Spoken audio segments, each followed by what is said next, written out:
गरीबदास जी को परमात्मा ने प्रथम मंत्र दिया और जल पान वो कराए, दूध पान करा दिया। प्रथम मंत्र में ऐसे ही किया जाता है। दास भी जब से मंत्र देने लगा है, मेरे गुरुदेव भी ऐसे ही करते थे। प्रथम मंत्र के साथ आपको वचनामृत दिया जाता है, वचन से शुद्ध करके, और साथ में मिश्री दी जाती है ये, और मंत्र दिया जाता है। ऐसे पेय पदार्थ के साथ इसको पान परवाना कहते हैं। तो गरीबदास जी को ऐसे पान परवाना दिया था दूध के साथ, और फिर सतलोक लेकर गए। जब गरीबदास साहब जी जा रहे थे, धर्मराज का लोक दिखाया, ब्रह्मा विष्णु महेश का लोक दिखाया, और एक कॉमन स्वर्ग था वो दिखाया, ब्रह्मलोक दिखाया। ब्रह्मलोक के अंदर परमात्मा ने दिखाया कि एक नकली सतलोक, नकली अलखलोक, नकली अगमलोक और अनामी लोक। इस काल ने झूठी रचना करवा रखी है जीव को भ्रमित करने के लिए। और फिर धर्मराज के दरबार में लेकर गए, फिर ऊपर गए, सारा कुछ दिखा करके सतलोक में जब पहुंचे परमात्मा 12वां द्वार पार करके, 12वां द्वार पार करके सतलोक में पहुंचा जाता है। अभी तक ये कोई 10वां द्वार तक सीमित थे। और एक जम्मू के अंदर रांजड़ी का एक मधु परमहंस का भाव है, वो तो छाती कुट्या करता के 11वां द्वार पा गया, 11वां द्वार पा गया, आज तक किसी ने नहीं बताया। अरे भले आदमी कबीर साहब की वाणी में पढ़ लिया तो घर से लाया था, और वो भी इनकम्प्लीट नॉलेज। जबकि 12वां द्वार पार करके परमात्मा प्राप्ति होगी। अर्धी की गांठ से पंसारी नहीं बन जाता। तो 12वां द्वार पार करके परमात्मा सतलोक लेकर गए, 7 संग ब्रह्मांड अक्षर पुरुष के पार किए। और जब सतलोक में प्रवेश किया, क्या देखा?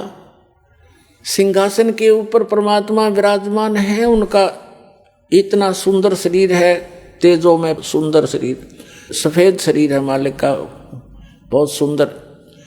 और एक रोम में, रोमकूप समझो, रोम कहो, एक रोमकूप की इतनी शोभा है जैसे करोड़ सूर्य मिला दे, करोड़ चंद्रमा। इतना नूर है उस परम पिता के बॉडी का, इतना सुंदर शरीर है, चमक इतनी निकल रही है उसके अंदर से। सिंहासन पर विराजमान, सिर पर मुकुट है, सुंदर मुकुट जैसे राजा पहनते हैं। और ऊपर एक सफेद छत्र है, एक बहुत बड़ा गुम्बज बना हुआ है, बहुत बड़ा सुंदर गोल गोलाकार का गुम्बज, गुम्बद जिसको स्तूप भी बोलते हैं। जब परमात्मा नीचे से गए, वो जिंदा महात्मा के रूप में थे। और वहां एक चंवर रखा था, जिंदा महात्मा के रूप में जो परमात्मा दूसरे रूप में गए थे नीचे पृथ्वी से, गरीबदास जी को साथ लेकर के, उसकी आत्मा को, शरीर नीचे रह गया था गरीबदास जी का, आत्मा को ले गए थे सूक्ष्म शरीर, फिर ऊपर कारण शरीर सब छोड़ करके वहाँ ओरिजिनल शरीर होता है जो आत्मा का, स्वयं का 16 सूर्य का प्रकाश हो जाता पूरी बॉडी का है। नर आकार मनुष्य दृश्य ही है वहाँ पर सतलोक में। सभी जितने भी वहाँ मनुष्य हैं, स्त्री पुरुष हैं, इसी तरह संसार है, और सबका नूरी शरीर है। और उनका अपनी बॉडी का प्रत्येक का तो 16 सूर्य जितना प्रकाश है, और परमात्मा के एक रोमकूप का करोड़ सूर्य मिला दे, करोड़ चंद्रमा, इतना शरीर है, ऐसा प्रकाश है। लेकिन है दोनों ही एक जैसे आकार के, मनुष्य आकार है सबका। भगवान भी नर आकार में है, मानव आकार में, और सभी वहाँ के प्राणी भी मनुष्य जितने, स्त्री पुरुष बहन भाई सब मनुष्य जैसे ही है। और ऐसी सृष्टि है, वहाँ वृद्धावस्था नहीं होती, वहाँ मृत्यु नहीं होती। ये बॉडी जो नाड़ी तंत्र से नहीं होता वहाँ पर, वो सुंदर शरीर होता है, एक तत्व से बना हुआ होता है। उसका वर्णन यहाँ करना और समझाना दास के लिए दुर्लभ है, क्योंकि आप उस अतिथि को पकड़ नहीं पाओगे। वो तो वहाँ जाए पता लगेगा आपको। आकार ऐसा ही है, वहाँ वृद्धावस्था नहीं होती, सदा युवा रहते हैं। एक अतिथि में जा करके युवा जब हो जाते हैं वो एक बस, उसके बाद उसकी आयु घटती बढ़ती नहीं। तो इस प्रकार वहाँ की स्थिति है। गरीबदास जी ने वहाँ का नज़ारा देखा, ओए होए। और फिर क्या किया कि कबीर साहब जो जिंदा महात्मा के रूप में गए थे, वो चंवर उठाकर अपने दूसरे रूप जो सिंहासन पर विराजमान थे उस पर चंवर करने लगे। जैसे एक सेवक अपने गुरुदेव पर करते हैं, या नौकर अपने राजा पर करते हैं, राजा के सेवक श्रद्धा से मक्खी हटाने के लिए, जीव जंतु ना मर जाए, उद्देश्य तो उनका ये होता है। लेकिन वहाँ एक शौक के लिए, शानो आदर सत्कार के लिए करते हैं। वहाँ मच्छर माखी का कोई लेन देन नहीं है, कोई व्यवहार नहीं है। तो गरीबदास जी ने सोचा कि ये जो नीचे से बाबा जी आया है, ये तो नौकर है इस भगवान का, इसका सेवक है, चेला चाला होगा इसका, और भगवान तो ये बैठा है, न्यू देखे बार बार उसके चेहरे का।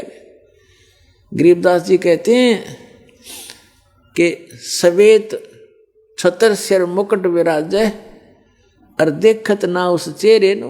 भगवान के सिर पर सफेद मुकुट है, ऊपर सफेद छत्र है और सुंदर मुकुट है। कहते उस चेहरे ने देखते नहीं, वो साकार है, हमरे ही उनिहार है, हमारा सृजनहार। उनिहार माने हमारी शकल का, हमारे जैसा है हमारा भगवान, हमारा सृजनहार। तो गरीबदास जी असमंजस में पड़ गए, भी ये क्या चक्कर है। उन्होंने देखा ये है भगवान तय। इतने में क्या हुआ कि वो खड़ा हो गए, जो सिंहासन पर विराजमान थे, तेजो में शरीर युक्त परमात्मा सतपुरुष, वो खड़े हुए, और जो बाबा जी रूप में साधु जिंदा महात्मा के रूप में नीचे से गए थे, वो उस सिंहासन पर विराजमान हुए। और वो तेजो में नूर शरीर वाला जो भगवान दिखाई देता, वो चमर उठाकर उस जिंदा महात्मा वाले बॉडी पर, शरीर पर, सिंहासन पर विराजमान पर चमर करने लगे एक सेवक की तरह। अब गरीबदास जी कभी बाबा जी की तरफ देखे, कभी भगवान की तरफ देख रहे थे। अब सोच रहे थे मन में कि बाबा जी ता छांडी भाई, भगवान इसका ऊपर चौवर करे, ये क्या चक्कर है। इतने में क्या हुआ कि वो तेजो में शरीर और जिंदा वाले शरीर में समा गया। अकेले वो कबीर भगवान जो नीचे से एक जिंदा महात्मा के रूप में गए थे, अनंत कोट ब्रह्मांड के सिंहासन पर विराजमान है और चंवर अपने आप हो रहा है। और परमात्मा का, जिंदा महात्मा का रूप फिर उतना ही नूरी बन गया, इतना तेज बन गया, और सकल न्यों की न्यों। तब परमात्मा ने कहा था कि गरीबदास,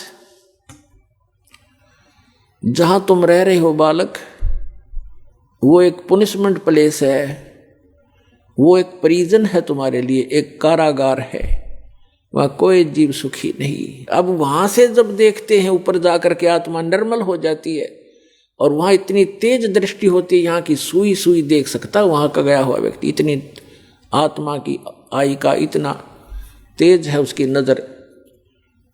तब गरीबदास जी नीचे देख रहा है, ओए ऐसे दिख रहे जैसे कीड़े मकोड़े तंग पा रहे हों। प्रत्येक की बॉडी के अंदर का सामान भी दिखाई देता है वहाँ से, इसके अंदर क्या है। इसमें ब्लड की नदियाँ बह रही हैं, नाड़ियाँ, इनके अंदर ब्लड बह रहा, वो भी उसके अंदर भी करोड़ों जीव घूम रहे हैं, हाँ मचल मचा रहे हैं, इधर घूम रहे हैं, टट्टी पेशाब हार्ड मांस ये दिखाई देता है।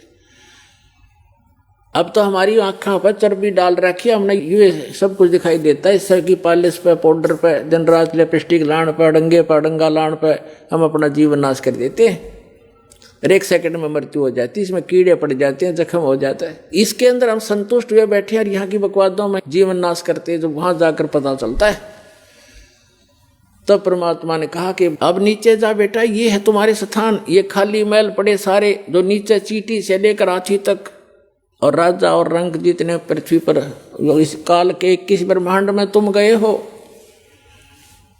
और जितने ये परब्रह्म के, उस परब्रह्म के अक्षर पुरुष के लोक में गए हैं, इन सब के इस सतलोक के अंदर अलग अलग बहुत सुंदर महल हैं, एक जैसे, उनमें कोई अंतर नहीं किसी भी फैसिलिटी का। वहाँ कोई ऊंच और नीच नहीं है, वहाँ कोई जात और पात नहीं है, वहाँ मरण और वृद्ध अवस्था नहीं है। ये वो स्थान है